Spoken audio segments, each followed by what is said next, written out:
Friends, నేను ఈరోజు chana curry చేస్తున్నాను. దీనికోసం ఉడకబెట్టిన శనగలు తీసుకోవాలి. దాంట్లో మనం ఆనియన్, టమాటోస్ ఇవన్నీ గ్రైండ్ చేయాలండి. ఫస్ట్ గ్రైండ్ చేసిన తర్వాత మూకుడులో ఆయిల్ వేసి, గరం మసాలా వేసి, ఇంకా టమాటో ఆనియన్ పేస్ట్ అందులో వేసి బాగా కలుపుకొని ఆయిల్ బయటికి వచ్చేంతసేపు దాన్ని ఉడకబెట్టాలి. పచ్చివాసన అంతా పోయే వరకు దాన్ని ఉడకబెట్టి దాంట్లో పసుపు, అల్లం వెల్లుల్లి పేస్ట్, కారం, ఉప్పు ఇవన్నీ వేసి బాగా కలుపుకోవాలండి. ఈ చనా అనేది చాలా హెల్దీ అండి పిల్లలకి. అండ్ ఇలా చేస్తే పిల్లలు చాలా ఇష్టంగా తింటారు.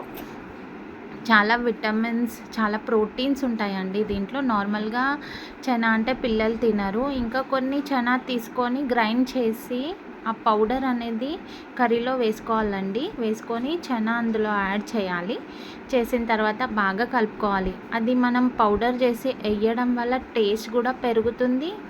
ఇంకా కర్రీ క్వాంటిటీ కూడా ఎక్కువ అవుతుంది. ఇంకా టేస్ట్ చాలా చాలా బాగుంటుందండి. ఇలా గ్రైండ్ చేసినది ఉడకబెట్టిన శనగలు గ్రైండ్ చేసి వేస్తే కొంచెం కొత్తిమీర జల్లుకొని మిక్స్ చేసుకోవాలండి. అంతే అండి. చనా కర్రీ చాలా simple and tasty and healthy curry. Please like, share and subscribe. Bye friends.